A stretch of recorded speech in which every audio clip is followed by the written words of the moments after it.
Okay, picture this. You've got a massive data set of, let's say, 1,000 student records just sitting on your desk. How exactly are you going to store them so your computer doesn't totally crash? And maybe more importantly, if you need to find just one specific student's grade, how do you find it instantly without having to check every single file? Well, welcome to this explainer on data structures and algorithms, or DSA for short. Today, we're taking what is honestly one of the most famously intimidating topics in computer science and breaking it down into clear, highly visual pieces so we can finally make sense of it together. Here's a quick look at our roadmap for this explainer. We'll kick things off with core concepts and analogies, then move into organizing with data structures and solving problems with algorithms.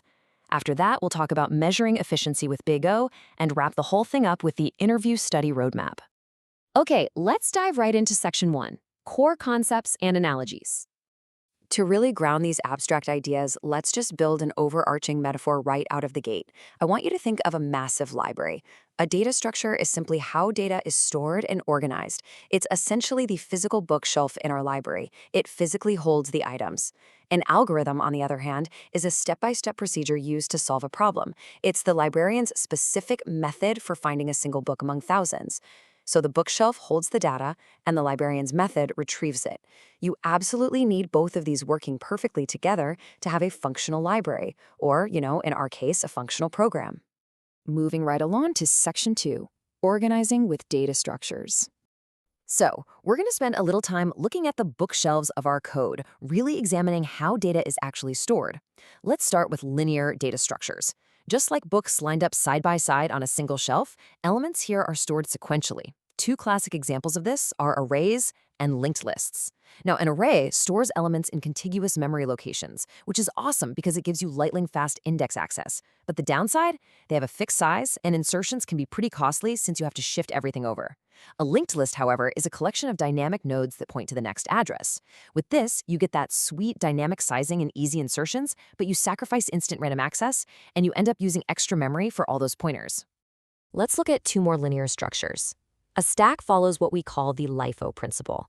Last in, first out. Think of the undo button on your computer. The very last action you took is literally the very first action to be undone when you hit Command Z. A queue, though, follows FIFO. First in, first out. This is exactly like a line of jobs waiting at an office printer, or like a ticket booking system. The first person in line is the first one served. These are just two completely different ways to organize sequential data based entirely on what your program actually needs to accomplish. All right, now we shift from linear over to nonlinear data structures.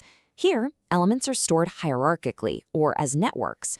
Think of a tree structure. This perfectly mirrors a computer's hierarchical file system or the structure of an HTML document, where root folders branch down into parent and child folders. Or consider a graph, which consists of nodes and the edges connecting them. Graphs are literally how we represent massive real-world networks like Google Maps routes, social networks, and flight paths. We're no longer just on a single straight bookshelf here, we're navigating a really complex web of information. So the absolutely crucial point here is how we leverage these complex structures to our advantage. Take the binary search tree, or BST. It's a hierarchical structure that follows two very strict rules. The left child node is always less than the parent node, and the right child node is always greater than the parent. Because the data is organized with this incredibly strict mathematical logic, searching through a massive BST is exponentially faster than just scanning through an unsorted linear list. The structure itself is doing half the heavy lifting for us. Which brings us to section 3, solving problems with algorithms. Now, what's really interesting about this slide is that we're moving away from the bookshelves entirely and finally taking a look at our librarian. We know how the data is stored, but what do we actually do with it? Well, before a procedure can truly be considered an algorithm, it has to hit some specific criteria. It's not just a bunch of random code. Step 1, it has to take an input. Step 2, it must follow a definite and finite sequence of steps, which basically means it can't just run in an infinite loop forever. Step 3, it needs to execute efficiently. And finally, step 4, it has to produce a correct output. Whether you're searching for a user profile or trying to calculate the shortest path on a map, literally every single algorithm follows this exact anatomy. To really see this in action, let's contrast two different ways our librarian could find a book. First up, we've got linear search. This algorithm just checks each element one by one until it finds a match. It's super simple, but hey, if you have a million records, it might literally take a million steps to find what you need. Then we have binary search. This algorithm is incredibly powerful because it checks the exact middle of the array, figures out if the target is higher or lower, and then instantly discards half the data. It just does this over and over, slicing the search area in half every single time. The catch? Binary search strictly requires that the data is already sorted. If your books aren't in alphabetical order, our binary search librarian is completely lost.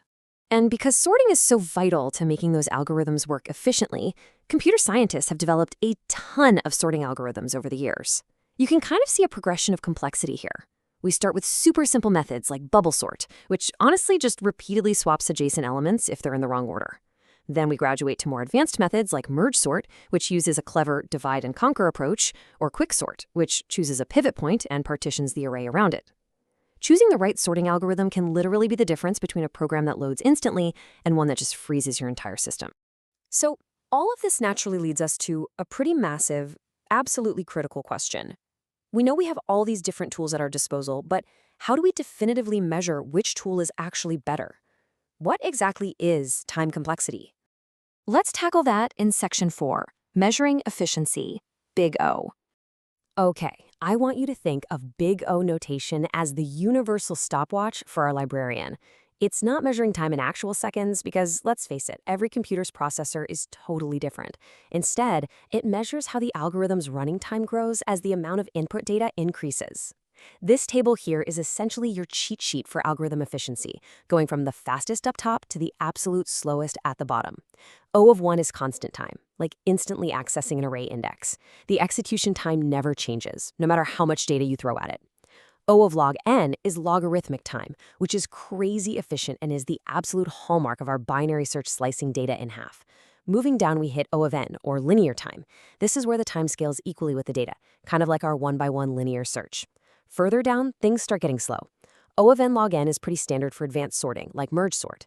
And finally, at the bottom, O of n squared, quadratic time, which you'll see in bubble sort. If you double the data here, it takes 4 times as long to run. That is a massive performance bottleneck just waiting to happen. Basically, it's time to go make a sandwich while your program loads. But hey, we have to remember that efficiency isn't just about speed. We've also got to talk about space complexity. This measures the amount of additional extra memory an algorithm actually uses relative to the input size. Sometimes our librarian needs extra physical room, almost like temporary desks set up in the library, to lay out the books while sorting them. If an algorithm is incredibly fast but uses so much extra memory that it completely crashes your server, well, it's not really a good algorithm, is it? A true master of DSA knows how to balance both time and space complexity. Let's bring it all home with Section 5, the Interview Study Roadmap. Look, if you're preparing for technical coding interviews, trying to learn all of this stuff at random is honestly a recipe for disaster. You need a structured path.